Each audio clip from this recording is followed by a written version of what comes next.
Hello दोस्तों, स्वागत है आप सभी का हमारे इस बेहतरीन यूट्यूब चैनल देखो अपना बायो पर।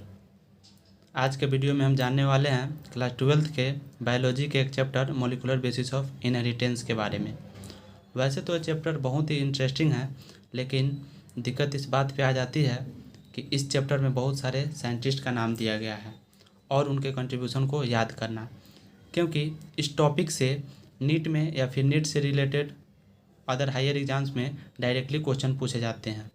तो आइए जानते हैं इस चैप्टर में दिए गए जितने भी साइंटिस्ट हैं उनके बारे में और उनके कंट्रीब्यूशन के बारे में। शुरू करते हैं। तो फ्रेडरिक मिसर 1869 में इनका योगदान क्या है, तो देखते हैं। DNA as an acidic substance was first identify. DNA को एक एसिडिक सबस्टेंस के तौर पर सबसे पहले आइडेंटिफाइड किया गया फ्रेडरिक मिसर के द्वारा 1869 में। उसके बाद आते हैं Morris Wilkins and Rosalind Franklin. इनका योगदान क्या है, तो देखते हैं। प्रोड्यूस्ड एक्सरे डिफ्रैक्शन डाटा, ये क्या किए, एक्सरे डिफ्रैक्शन डाटा को प्रोड्यूस किए, जो कि आगे चलकर जो डीएनए का डबल हेलिक्स मॉडल मिला उसमें बहुत कारगर साबित हुआ। उसके बाद आते हैं James Watson and Francis Crick. 1953 में इन्होंने क्या किया, they proposed a very simple but famous DNA helix model, double DNA helix model for the structure of DNA. ये क्या किए, बहुत ही साधारण लेकिन फेमस डबल हेलिक्स मॉडल दिए डीएनए के स्ट्रक्चर के लिए, और सेमी कंजर्वेटिव डीएनए रिप्लिकेशन बताया। यानी डीएनए रिप्लिकेशन जो होता है वो क्या होता है, सेमी कंजर्वेटिव होता है। डबल हेलिक्स मॉडल कुछ इस तरह का होता है।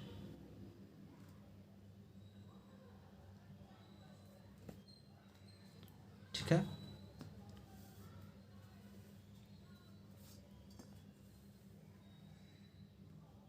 उसके बाद आते हैं इरविन चारग्राफ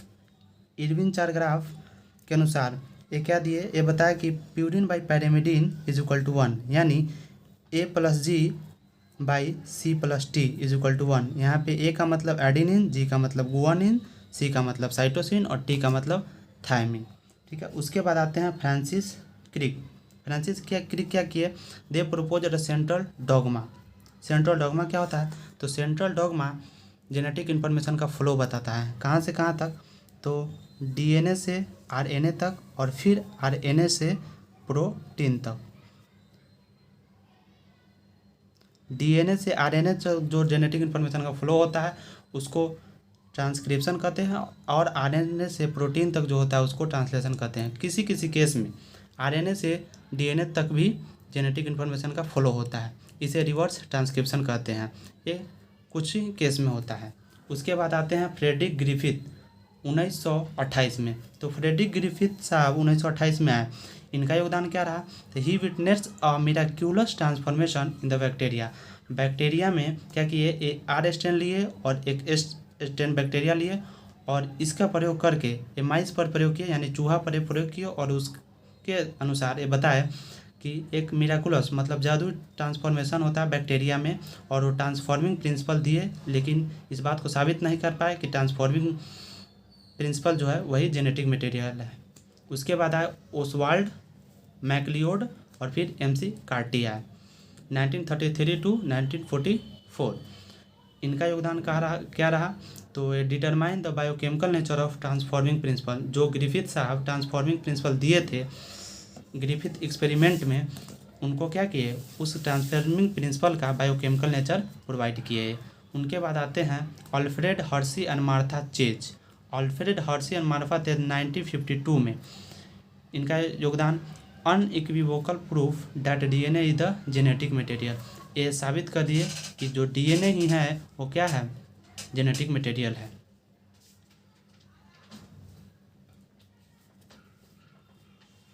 उसके बाद आए मेसेल्सन एंड स्टाहल 1958 में।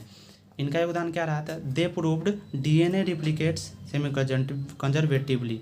हम लोग पढ़ चुके हैं कि जो डीएनए रिप्लिकेशन सेमी कंजर्वेटिवली होता है वो कौन दिए थे, वाटसन और क्रिक दिए थे 1953 में, लेकिन इसी बात को प्रूव किए मेसेल्सन और स्टाहल अपने एक्सपेरिमेंट के दौरान 1958 में। उसके बाद आते हैं जॉर्ज गामोव।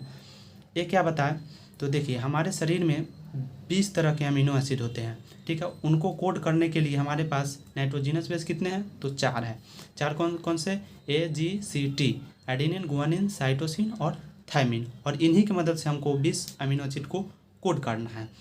तो जॉर्ज गामोव साहब बोले कि अगर हमको 20 अमीनो एसिड का कोड करना है तो कम से कम तीन नाइट्रोजिनस बेस का कॉम्बिनेशन लेना होगा एक अमीनो एसिड को कोड करने के लिए, यह बताए जॉर्ज गामोव साहब, ठीक है। उसके बाद आए मार्शल नीडनबर्ग। मार्शल नीडनबर्ग क्या बोले, तो मार्शल नीडनबर्ग बोले cell free system for protein system, a protein synthesis के लिए सेल फ्री सिस्टम प्रोवाइड किए।